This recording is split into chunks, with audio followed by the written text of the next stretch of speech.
Hi, I'm Gordon Lamphere with the Real Finds Podcast, a podcast series where we interview key entrepreneurs, scientists, and activists who are shaping real estate and, as a result, our world. George is the Chief Executive Officer at Commercial Brokers International and founding partner of Pono Asset Management, based out of Los Angeles, California. On the podcast, we dive into commercial real estate auctions, the evolution of real estate marketing, effectively using social media to get eyes on assets, how to educate the consumer, and how to add value online. It's well worth a listen.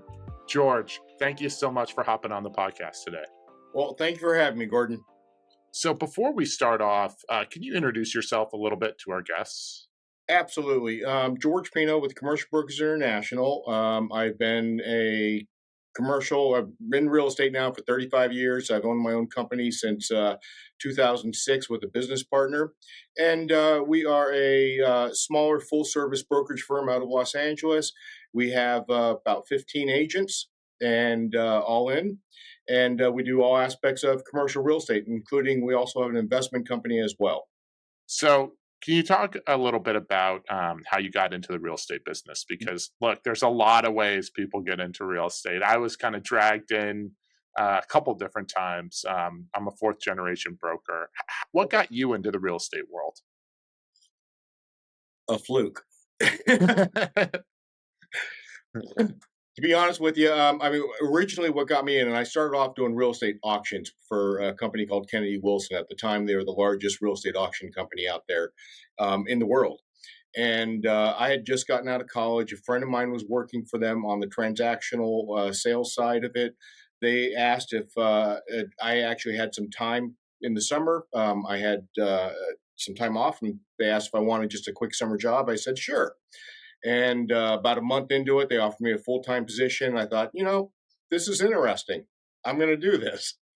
So, there's much to be said about young and dumb, not knowing much about the industry, and just kind of jumping into it full steam ahead, feet first, and never look back. Within a few years, I was running their closing department, basically overseeing a team of 8 other people looking at all the closings. We're doing thousands of properties a year around the country. And then in 1993, broke off. We started our own real estate auction company with a gentleman named Fred Sands out here in California.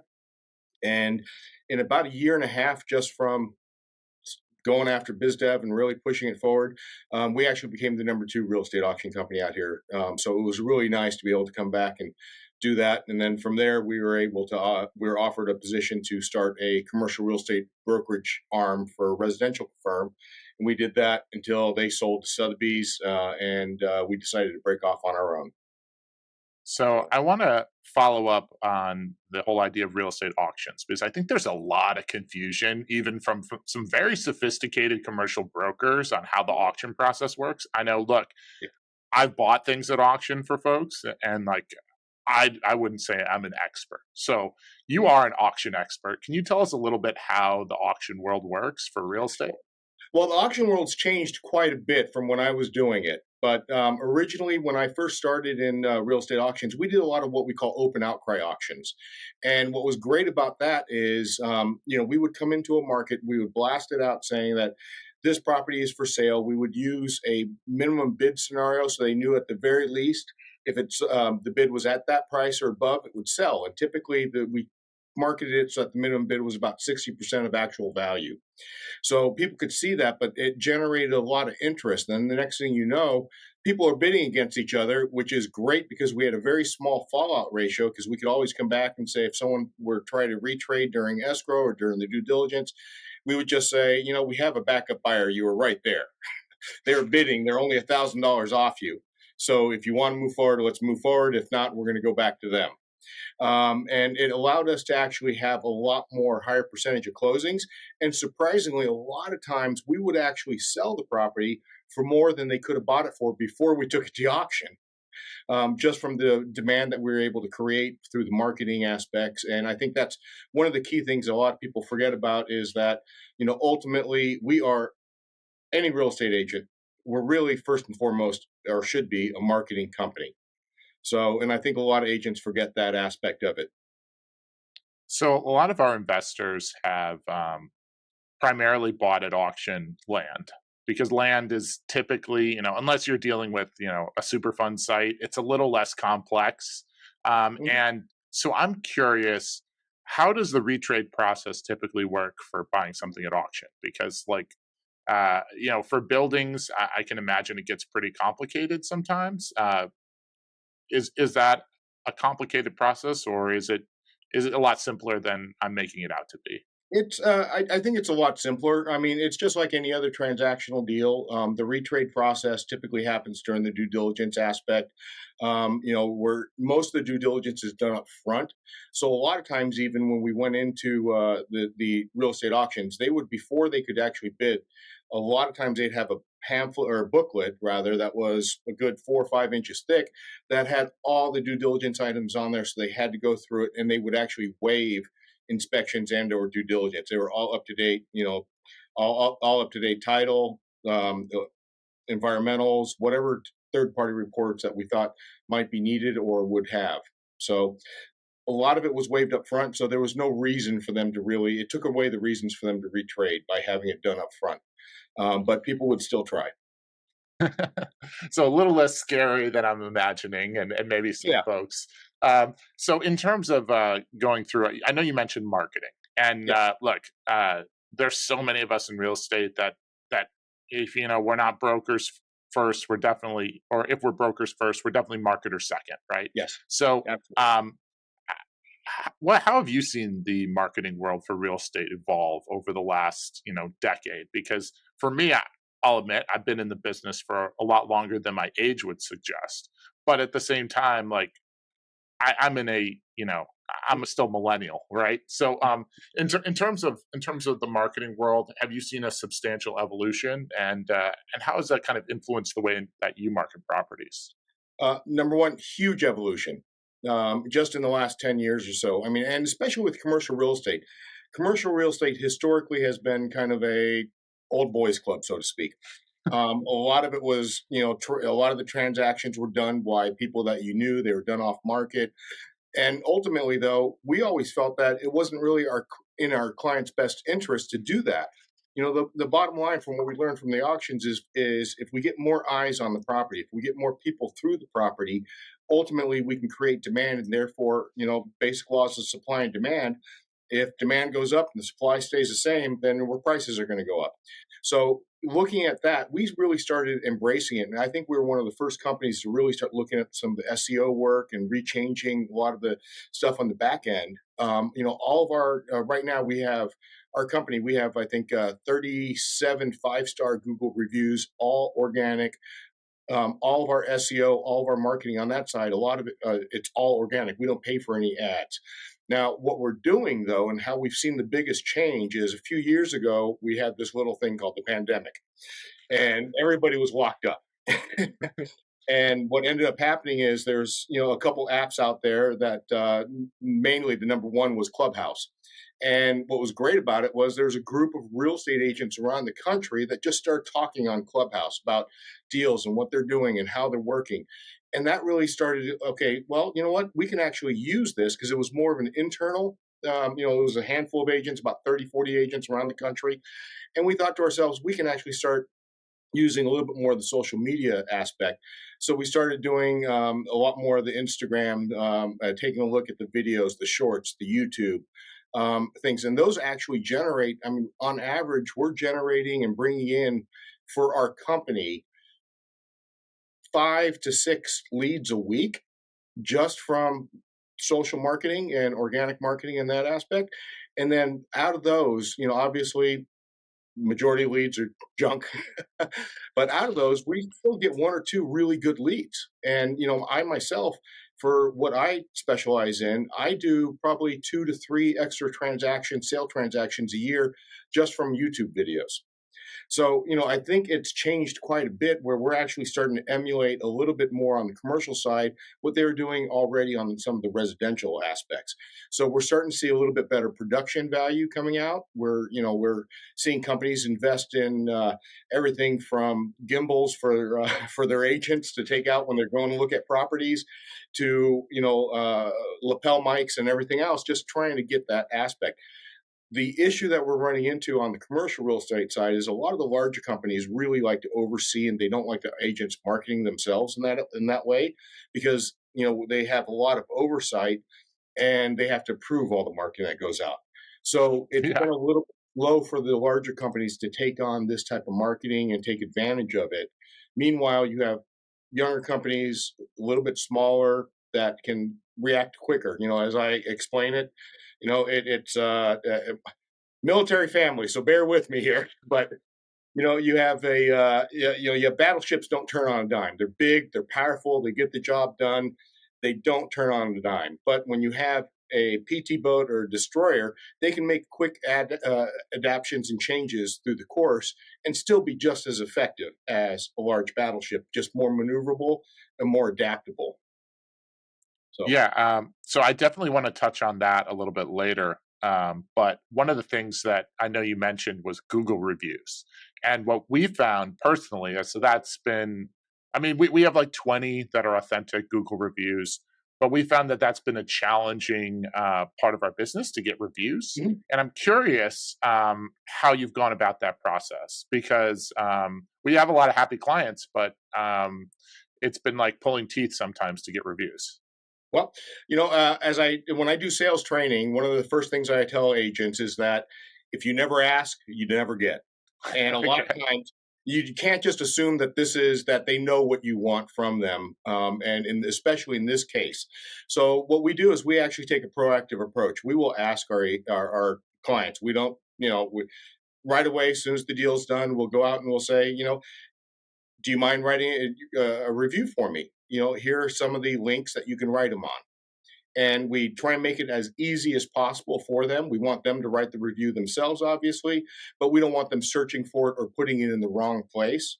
So we're always, we're putting like we know how the SEO works, so we're putting the top ones that are searched the most, that really bring up our SEO. We put that as the first link, assuming that they're going to just do one, review, which human nature.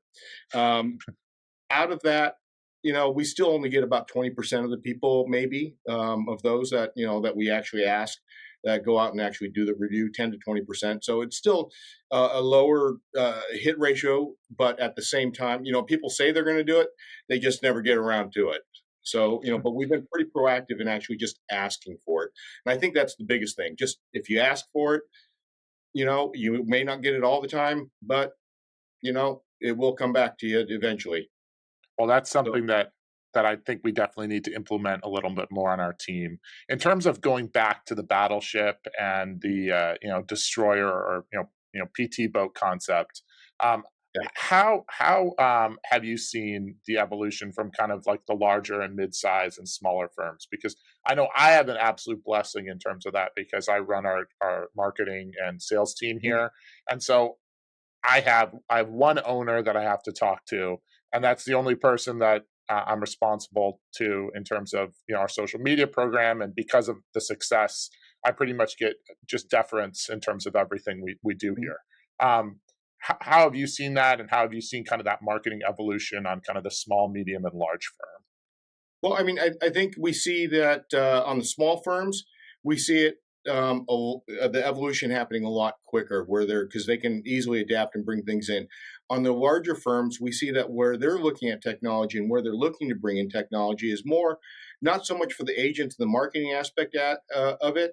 Whether it's using GPT nowadays or whatever, or different video channels and things, but rather they're looking to what may add value or what may look to add value to their client, whether it's the landlord or the seller. And, so they're using things like there's a company called Matterport that does 3D mapping for office suites. They're saying, easier to tour, to do this, they're trying to make it easier or a little bit more efficient, but it's not so much of a marketing thing as they're embracing technology to make it easier or make it look better for their client. I think what we're seeing with some of the larger companies is they are starting to embrace, at least teams of them are starting to embrace some of the marketing that we're starting to see now, but it's still watered down because it's going through multiple layers um, of bureaucracy, so to speak, with their company. Meanwhile, you have smaller companies like yourself, myself. medium-sized companies even that can really change and adapt very quickly. In fact, I mean, we have an affiliate network around the country with 27 major metros, and we're working with our affiliates, some of which are our size, some of which are, 80, 120 agents, and we're actually helping them with their marketing and how to show them what to do. So I think there's a really a want. It's just I think a lot of people don't have the understanding or who to hire or what to do in that. For instance, we didn't hire traditional real estate marketing people. Originally we brought in a person that had his master's degree from USC for the applied psychology of marketing. So, we were trying to actually figure out what we do, where we do it, how we do it actually affects the psychology of the buyer. From there, when we saw video start taking a look in, we brought in a new marketing person that came from HBO. So we had a lot of video ideas and editing. So we're taking stuff from different industries, seeing what's happening, what's going in the market, and then bringing those professionals in so that we can actually try and up our game. So now we're seeing a lot. We're actually I'm we're members of the Commercial Real Estate Influencers Summit, which was created by a chairman at Cushman in Atlanta, and to the point where, in answer to your question, how's that evolution going? Um, my business partner is actually head of marketing for them. so so we have a 14 agent company, but this was a summit that was created by a much larger a person in a much larger firm, and yet we're able to actually put the content out a little bit better, I think, and with better ideas and creative ideas that we can actually work around the guidelines that the company sets for us, as opposed to just going through their marketing team. Look, I think you brought up Ken Ashley, right? And he's yeah. I drove him to the airport one time when he came in Okay. Chicago. I went and heard him speak, and he needed a ride, and he was a wonderful guy, really. So I can't speak high enough about him. Absolutely, and that man never stops working. Wow. I mean, I wish I had his energy now. I mean, he's only a little bit older than I am, but wow. And so I wanted to follow up about something because I thought it was interesting. So you touched on how you kind of structure your marketing, and I know I was reading a Harvard Business Review study about what Elon Musk did at Tesla when he came in originally, and they were like, "Okay, who are you going to hire? Are you going to hire one of the technical, your CTO from one of the big three or the big four, right? Is it going to come from Ford? Is it going to come from GM? Is it going to come from where's it going to come from?" And he hired his CTO from Google because it was the whole idea was he didn't want to be like the traditional car companies. He wanted to be where the future's going. And what I've seen, what was interesting from some of the folks at the real estate influencers list is that they're not hiring or working with traditional marketers or traditional techniques. They're kind of looking at where's the future going, because you can say whatever you want about the effectiveness of your CBREs and your Cushmans and your JLLs, and they're great firms, and I'm not going to crap on them. But the way that they're marketing like it's still the 1980s and the 1990s when they're putting out press Absolutely. releases. And Absolutely. so it really does let down sometimes their constituents and let down some of their agents, because the way that they're marketing is kind of honestly 15 years behind the times, because that's who's running some of those companies. So I'm curious, and I've seen a lot of the content that you guys have put out, George. Mhm. What would you look at in terms of trying to put out content for the future? Like, what is good real estate content and influential real estate content? You know, I think especially when it comes to influencer real estate content, you have two issues. You have one issue is like you may have an influencer who is all about look at me, look at what I've done, look at me. It doesn't really bring any value. So ultimately, what we try and advise and really work with our agents, with our marketing team, is how can you bring value, whether it's through the education process or yes, it's always good to toot your own horn, when you have a deal closed, things like that, but nobody wants to see that on every post. And if you're posting every post on a deal close, hopefully you're doing it once a week.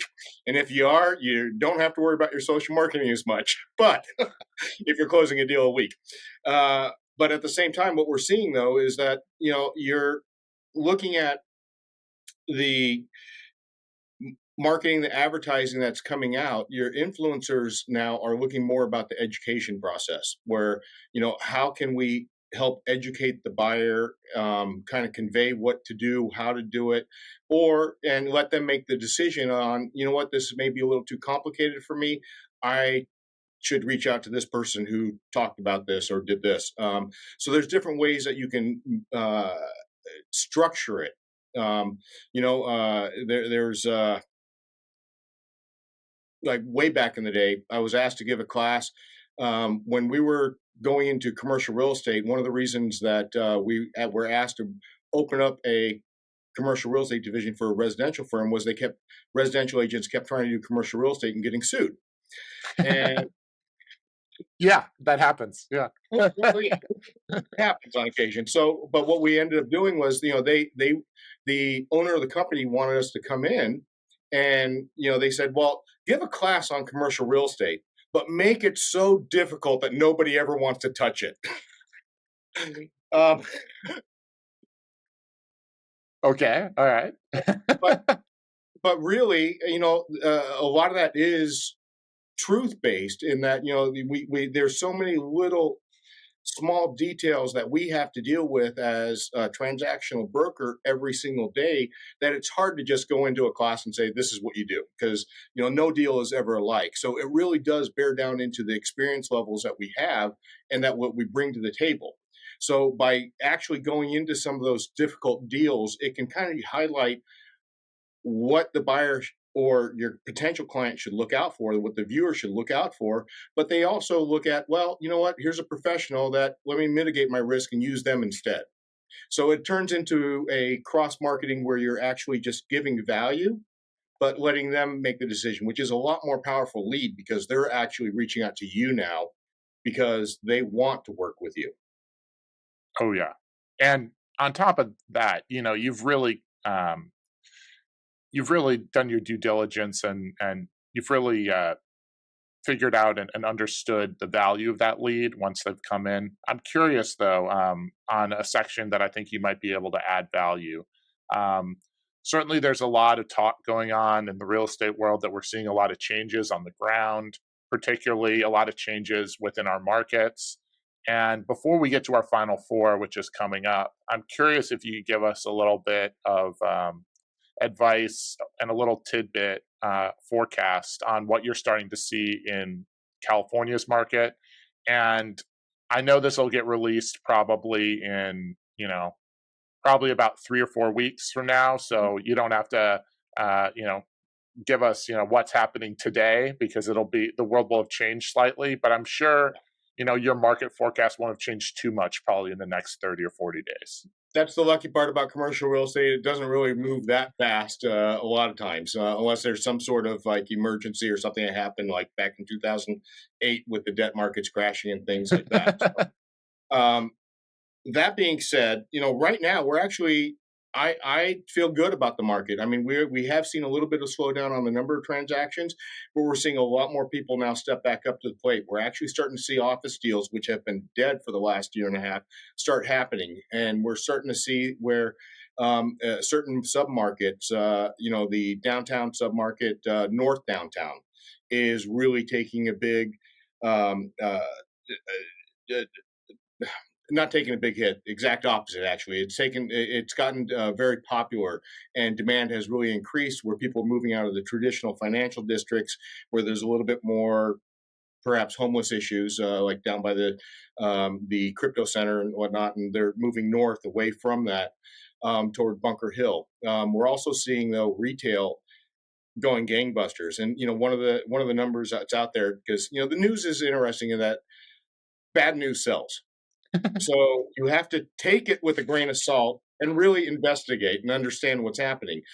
So a couple weeks ago, there's a big article out that 5,500 store closures around the nation, retail store closures. What they didn't say was there's also 9,900 store openings that were just announced. Total of. So, we're actually seeing almost double the amount of store openings than store closures. So, we're seeing good stuff happening. Investors are still there. We're seeing a lot more cash deals because of the debt markets right now and the situations that are out there for that. But we're still making deals happen, which is good, and So, it's still moving. so I wanted to follow up. I know you touched on the office market. One of the things we've been seeing in Chicago is kind of, I wouldn't say, massive consolidations, but there's certainly been a little bit of movement, and I'd say there's moderate downsizing going on, particularly as people move to more of a flex market. The whole idea that, when the Wall Street Journal, the New York Times came out with that, is office dead, titles, you're like, okay, come on, like, but I'm curious. We've seen a lot of growth in kind of the small to mid-size offices, your threes, your fives, a lot of kind of family to mid-size regional office, and a little bit of hub and spoke. Is that something you're seeing? I know LA is famous for its traffic. Are you seeing people go closer to home, or are you just seeing just kind of a general, smaller shift occurring in the office market? Well, within the Southern California marketplace or LA marketplace, it's probably a little bit more of a smaller shift that we're seeing.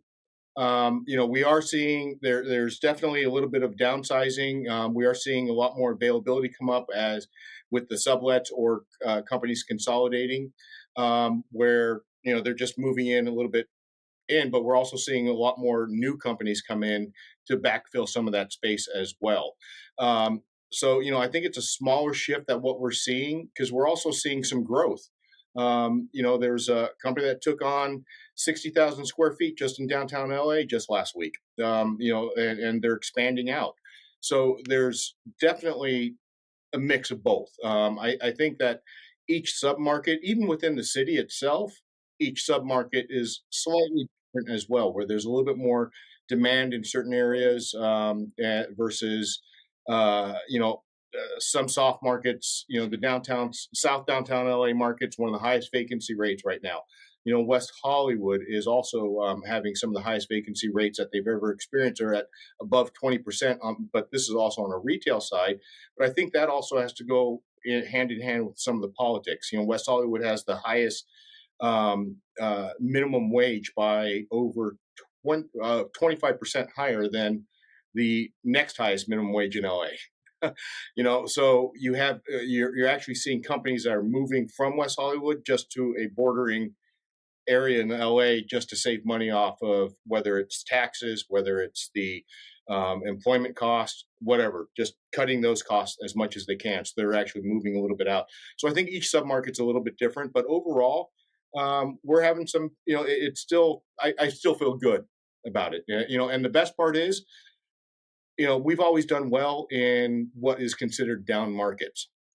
Whether it was the mid 90s in California or late 2000s, we've always done very well, if not better, in the down markets or what was considered a down market. And I think a lot of that goes to the fact that, you have a lot of agents out there that really don't have the training or the experience on what to expect or how to go about it or how to plan. A lot of companies don't take into account, they train for real estate, but they don't train for the mentality of being a real estate agent, where it could potentially be feast or famine in down markets. And so you have a lot of younger agents that get out of the business completely because they've been spending every dime that they've been making for the last 2, 3 years. And all of a sudden it slows down or dries up and they're out of the business and they're looking for a paid job. So, I think that is a company should also be looking at that as well, how to help their agents weather through the storm, whether it's showing them how to go through passive income, create that investments, or expand their pipeline. Look, I've seen the same thing here at our firm. Being somebody who's fourth generation in the real estate game, I'm a big saver, and so my wife always jokes. She'd be like, you save way too much money, but you know when that lean time comes, it's always nice to be ready, and that's something that I think a lot of agents who came about in the good times, particularly this Goldilocks period that we've been living in. Oh, the last 10 Help, years? yeah. Yeah. I mean, it's been crazy, right? money has been free, and as a result, there have been all sorts of wild and crazy deals, particularly on some of the institutional side. And we're going to get into a period where it's going to be leaner times for a while. And Mhm. if you didn't save for colder weather, I think it's going to be difficult.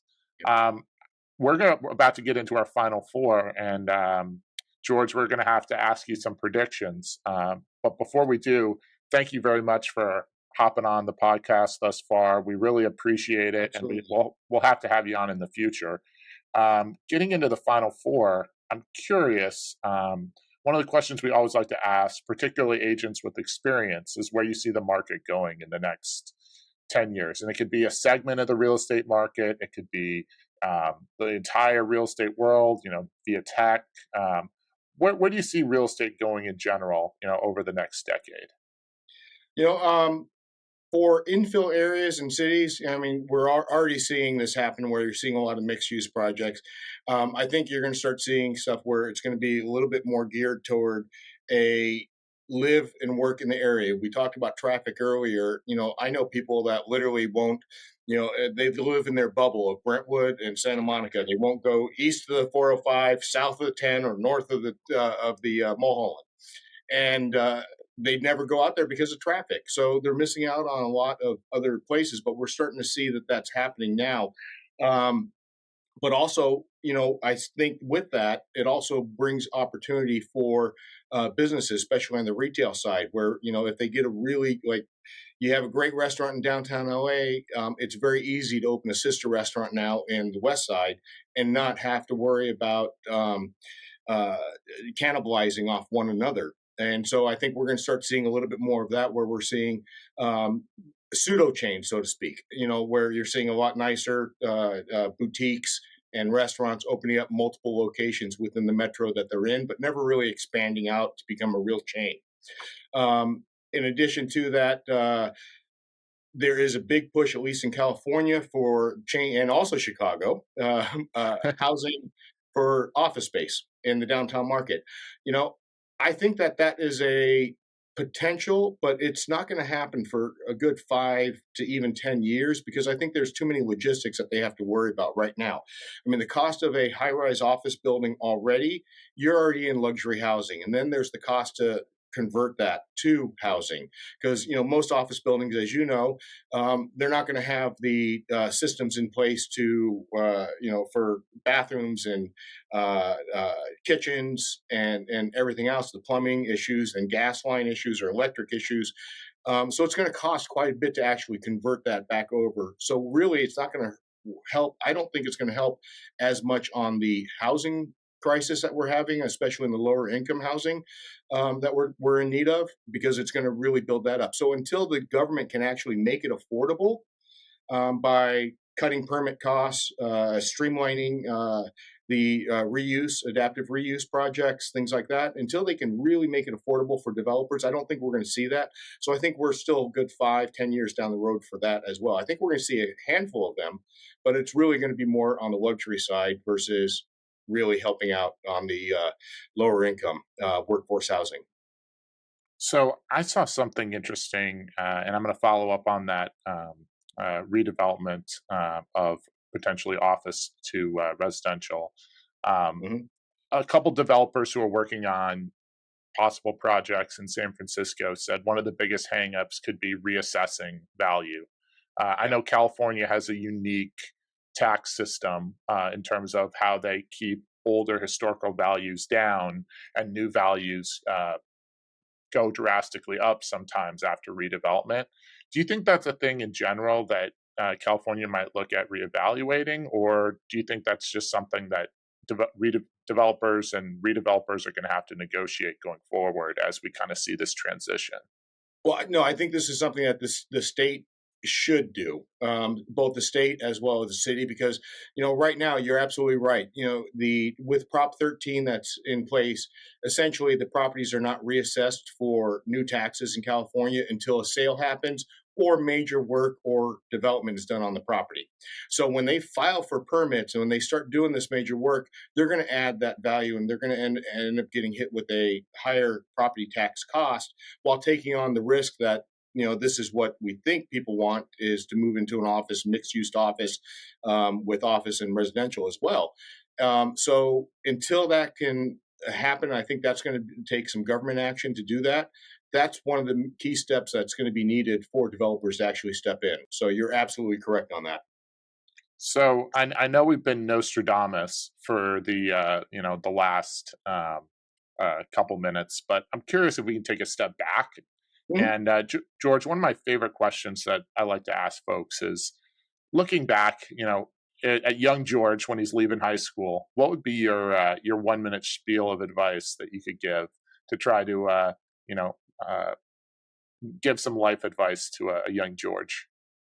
You know, this has nothing to do with real estate or potentially even true life advice. And this is what I've told my kids from early on is, and because when I got out of high school, originally my parents wanted me to be an engineer. I started off as a computer science major in college, realized I didn't want to sit there all day in an office working on a computer, and coding and doing that stuff. So I ended up going into business thinking that gives me the most leeway and viability of being able to go into almost any field. And even getting out, I mentioned how I got into real estate. It was a fluke. I wasn't looking into it because I really didn't think of that as a potential career opportunity. So, what I've always told my kids from early on is really find out what you really love to do and do it. Don't worry about it. Don't worry about other people thinking, what you're doing. If don't worry about the money necessarily. Obviously that's always a factor, but at the same time, if you're doing something you absolutely love, you know, you're going to make those adjustments. And the money itself is not as important as if you do something you love, then you never work a day in your life. You're actually enjoying every single day, getting up, going in, doing work, and having fun doing it. So, to that end, I've always tried to foster kids to do what, my son at a very, very early age wanted to be a pilot. He's now a pilot for Republic Airlines. My daughter wanted to go into forensic psychology. She's working right now, getting work experience before she goes back for her master's. Although now it's changing a little bit because she's a therapist for autistic children, and she's loving it. So she's finding that something that's maybe something she likes even more so.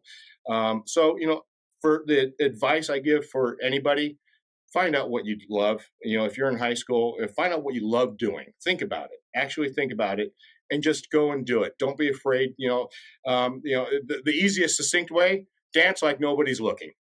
you know, just have fun doing it. Enjoy what you're doing. Look, I think that's phenomenal advice. And one of the ways that we like to get advice is through books. I'm a voracious reader. I love reading business books, philosophy, anything that I can get my hands on. But for this podcast in particular, is there a book that's really influenced you or your career that you would like to recommend to our listeners? Well, a few. The one I just read is Question Based Selling. Okay. All right. And I think that actually is really key to a lot of salespeople because a lot of times, like I said, salespeople tend to be outgoing. They tend to talk a lot, in case you couldn't tell. But a lot of times they talk about themselves and they don't really listen to what the client's telling them. So it's all about asking questions and just sitting back and listening and leading the person down the path for the sale. Look, that's wonderful advice. There's so many folks out there that talk too much, uh, and really they should just be asking questions, at least asking why. Yeah. And the reason why we started this whole podcast is to reach out to individuals like you, George, folks that are influencing the real estate market, shaping the world, and to try to gain a little bit more insight on where the real estate world is going, and as a result, our entire world. And so I'm curious, before we end this podcast, and I'll hold you to it, who's the next person we should bring on? Oh, you know, there is a young lady who's the president of Lee and Associates up in San Francisco by the name of Jessica Mauser.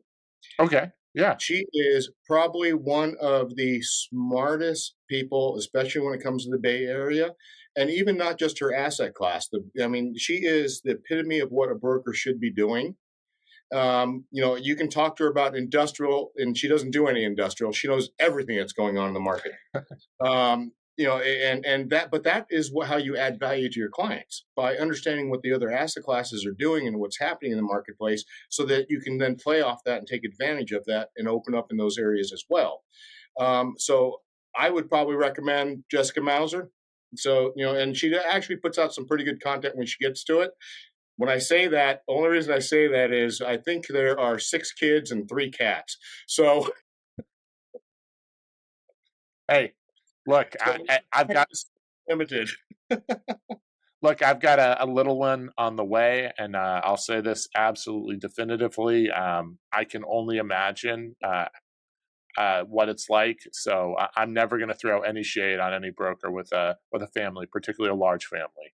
Yeah. So the last question that we're going to get to is the second most important question, George, and it's how is it that someone who's listened to the podcast said, "Hey, this George guy, he seems pretty awesome. I'd love to reach out." What's the best way to get in contact? Best way, easiest way for me is typically be via email. And that is GPINO at CBIcommercial.com. Pino's kind of like the wine, but no T. So an odd, short Italian name. Hey, George, thank you so much for hopping on the podcast today. And look, thanks for having me. We got to have you on in the future. Thanks again to George. We appreciate his insights. And if you enjoyed the podcast, please give us a like, a 5-star rating, or review. Your comments, interactions, and subscriptions truly matter and help us continue to provide quality guests. You can follow us on YouTube, Spotify, or wherever you get your podcasts. I'm Gordon Lamphere at the Real Finds Podcast. Thank you for listening.